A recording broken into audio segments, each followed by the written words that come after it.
Alam ng ating Panginoon ang hirap ng dinadaanan ng bawat isa sa atin bago tayo marating sa Kanya. Sa Kanyang mga pagtuturo, pinakita niya sa atin yung iba't ibang mga paraan kung paano tayo maaapektuhan ng mundo.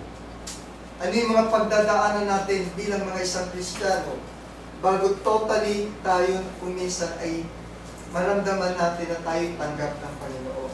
Ano yung mga suliranin na maaari natin haharapin bilang mga tagasunod ng ating Panginoong Jesucristo.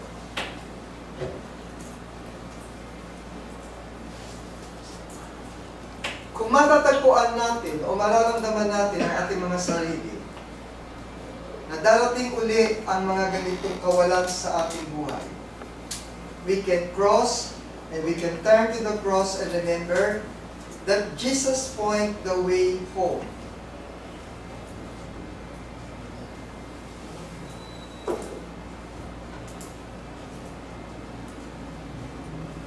Alam ng ating Panginoon na magpupunyagi tayong lumapit sa Kanya sa mundo na kung saan ay tayo ay nanghihina, nanlalamig.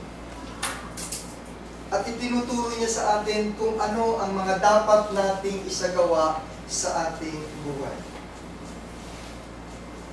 When we found ourselves lost, sa Psalm, dito po, malinaw. Panumbalikan mo ako at maawa ka sa akin, sapagkat ako'y nag-iisa. Ito po ay isang binanggit ng nagsasaad na salmista o yung sa Psalm na nagsulat na sinasabi niya po rito ay isang panalangin ng pagmamakaawa at paghingi ng awa sa Diyos, na kung saan ay nakaramdam ang psalmist na to ng feeling na siya ay nag-iisa at ang kanyang puso ay punong-puno ng kalungkutan at pangungulila. Kung kaya base po rito ay humihingi siya ng tulong at kalinga mula sa Diyos upang mapawi ang kanyang mga kalungkutan at yung kanyang mga kapanglawan sa buhay. Kung kaya't sinabi nitong salmista na to na kung saan, panumbalikin mo ako at maawa ka sa akin, sapagkat ako'y nag-iisa at nagdadalamhati. Ang kabagabaga ng aking puso ay lumaki, o hanguin mo ako sa aking kapanglawan.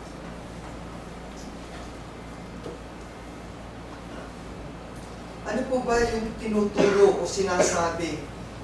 Actually, napakadami pong mga chapter and verses na kung saan ay nagpapaliwanag o nag-i-explain na ito ay bahagi ng mga dinadanas natin bilang mga Kristiyano. Sa Bible po, marami pong chapter and verses that explain about depression. And if there will be some time that you could try to read so that you will be having an opportunity to identify and define what is depression all about biblically, you can have this idea on what is depression all about. But what is important for us, ang sabi nga po, kapag ang isang tao ay may tinatawag na depression, ang kabigatan sa puso ng tao ay nagpapahukok, ngunit ang mabuting salita ay nagpapasaya. In the chapter and verses that I have enumerated herein, you can use this as your guidelines or a reference that will help to improve our faith para sa gayon po, yung depression that we are suffering, though it may not totally be eliminated, that simply we can minimize our depressions in our life. Kung ang isang Kristiyano, lalo't-lalo na, madalas po ito sinasabi sa atin madalas po, ginagamit to natin sa ating pang-araw-araw na pamumuhay. There is no reason for any Christians na maramdaman yung emptiness and depression. Tinuturo po sa Matthew 11:28 hanggang 29 ang kahalagahan ng paglapit natin sa ating Panginoon. Magsiparito kayo, kayong lahat na nangapapagal at nagabibigatang lubha, at kayo'y aking papaghingahin. Pasanin niyo ang aking pamato at mag-aral kayo sa akin, sapagkat ako'y maamo at mapagpakumbabang puso, at masusumpungan ninyo ang kapahingahan ng inyong mga kaluluwa. But what other people is doing? Kapag nakakaramdam po ng mga disappointment, depression, anong ginagawa ng ilang tao? Tumatalikod sa Panginoon. Umiiwas. Nakakalimot. Nanlalamig. Ngunit ang tunay at tunay na dapat malaman ng bawat isa sa atin ang kahalagaan ng isang tunay na magpupuno ng kawalan natin. Yung ating emptiness ay mapupuno lamang sa pamamagitan ng pag-ibig.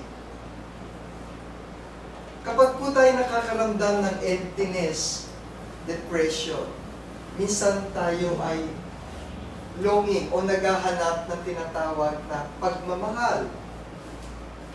Kaya kung minsan sa pamilya, kanyo tayo humuhugot ng lakas. Sa pamilya, sino ang nagpaparamdam sa atin ng kalagdagang tibay na loob? Ang pamilya. Maaaring may mga kaibigan tayo na unti-unting nagbibigay, pero hindi sapat ang pamilya. Pero higit sa pamilya, mayroong tunay na magbibigay ng pag-ibig upang punan yung ating mga kawalan sa buhay. Ang pag-ibig ng ating Panginoon. But unang-una, dapat mahalin mo ang iyong sarili. Ibigin mo ang iyong sarili. At yun ang tinatawag na panloob na kawalan. Wala kang panloob na emptiness dahil wala kang pagmamahal sa iyong sarili. Pero kung simula mo mamahalin yung sarili, mahahanap mo ang tunay na pag-ibig sa ating Panginoon. Kasi, kadalasan, tayo po ay palagi kontento at pakiramdam natin lagi tayong ligtas sa ating mga sarili. Nawawalan tayo ng tinatawag na yung conceited tayo, yung bang tiwala tayo sa kakayahan natin, tiwala tayo na kaya natin gawin lahat. Hindi po totoo yun. Kahit anong galing mo, kahit anong katalento mo, kahit anong kayaman mo, kahit anong mayroon kang kakatangian na wala sa iba, kakailanganin at kakailanganin natin ang subaybay, ang gabay, ang pag-ibig ng ating Panginoon. Dahil kung palagi tayong kontento at ligtas tayo sa paniniwala natin sa ating mga sarili, bakit pa natin kailangan maghanap ng kaligayahan sa iba? Bakit natin hahanapin yung satisfaction sa ibang bagay at sa iba? Tanging ang Panginoon lang ang nakakaalam kung kailan tayo may emptiness sa ating mga puso. Kung kailan tayo depressed. Walang damdamin na nararamdaman ng bawat isa sa atin na hindi alam ng ating Panginoon. Alam niya kung kailan tayo nasasaktan. Alam niya kung kailan tayo naliligaw, nag-iisa, o kung kailan tayo natatakot. Alam ng Panginoon po yan kung kailan niya kayo sasagutin sa inyong mga panalangin. Kapag tumatawag tayo sa Kanya sa ating mga pag-iisa, sa ating mga pagdurusa, sa ating mga kahilingan, siya ay tutugon sa tamang paraan at sa tamang panahon ng punong-puno ng pagmamahal upang punan yung tinatawag nating mga emptiness and depressions in our life. Alam ng Panginoon. Maaaring ipararamdam lamang sa atin yun pansamantala para lalo tayong kumapit sa Kanya. Para lalo natin siyang hanapin. Hindi para talikuran. Kaya wag po tayong mawawalan ng tinatawag na pagtalikod o kawalan tiwala sa ating Panginoon. Basahin niyo po ito sa Isaiah